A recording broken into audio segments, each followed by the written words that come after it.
ઉપલેટામાં દીપડાનો આતંક. ઉપલેટામાં 4 પગનો આતંક. ઉપલેટા તાલુકાના કેરાળા ગામે માલધારીની ભેંસ ઉપર કર્યો હુમલો.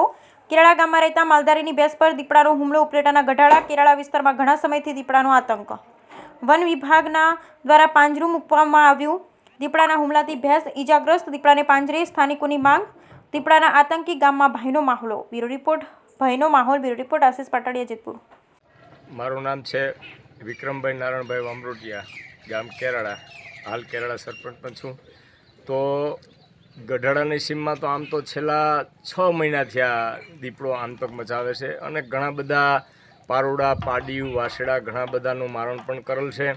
અને એમાં પણ વન વિભાગના ફોરેસ્ટર અધિકારીઓ ઘણી બધી મહેનત કરે છે. ઘણી બધી મહેનત કરવા છતાં પણ આ દીપડો પાંજરે નથી પુરાતો.